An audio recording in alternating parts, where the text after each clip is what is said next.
Bhavnagar Sir T hospital ખાતે ગુજરાત રાજ્ય હજ કમિટી દ્વારા હજ પર જનાર યાત્રિકો માટે રસીકરણનો કેમ્પ રાખવામાં આવ્યો। આ કેમ્પમાં ભાવનગર જિલ્લામાંથી 600 જેટલા હજ યાત્રીઓએ ભાગ લીધો હતો। 2-5-2025ની વચ્ચે હજ યાત્રા માટે મક્કા મદીના માટે રવાના થશે।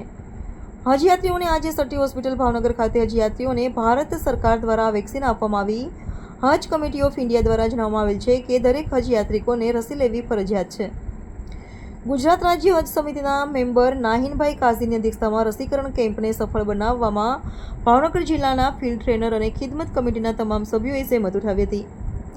ભાવનગર જિલ્લાના ફિલ્ડ ટ્રેનર વર્ષોથી હજ યાત્રીની ખિદમત કરવામાં હંમેશા તત્પર રહેનાર હાજી હુસેનભાઈ સૈયદ, યુનિસ મકવાણા, મહેબૂબભાઈ માંડવિયા, સત્તરભાઈ શેખ, ઇકબલભાઈ બેલીમ, ઇકબાલભાઈ, જાવેદભાઈ, યુનિસભાઈ સુપ્રીમ, નિશાદ તેમજ સરટી હોસ્પિટલના ડોક્ટર સાહેબોની ટીમ અને સ્ટાફે કેમ્પને સફળ બનાવીને સરસ કામગીરી કરવામાં આવી। રિપોર્ટર અનવર લક્ષ્મીધર, ભાવનગર। વાલેકુમ સલામ।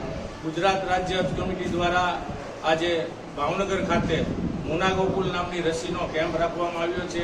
આ રસી કોઈ પણ જાતના વાયરસ હોય, તાવ હોય તે માટે રક્ષણ આપે છે અને આ રસી તદ્દન ફ્રી સરકાર દ્વારા આપવામાં આવે છે। આ વખતે ભાવનગર જિલ્લામાંથી 580 હાજીઓ હજ પડવા જનાર છે।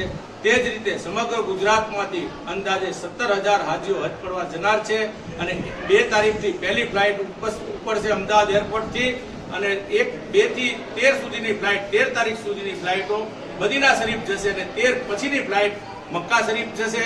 ગુજરાત રાજ્ય કમિટી દ્વારા તમામ આખું ઓપરેશન પાર પાડવામાં આવ્યું છે।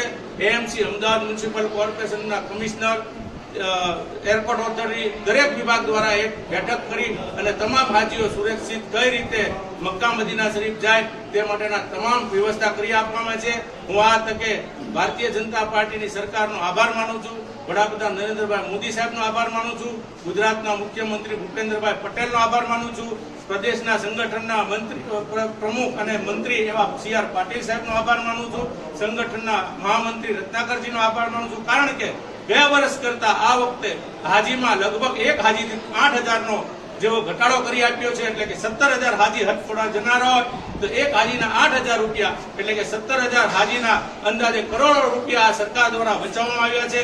સરકાર દ્વારા તમામ પ્રયાસો હાથ ધરવામાં આવ્યા છે અને દરેક હાજીઓ હેમખેમ રીતે પોતાના હજના અરકાન અદા કરીને પરત વતન ગુજરાત આવે તેવી તમામ વ્યવસ્થા સરકાર દ્વારા કરવામાં આવી છે।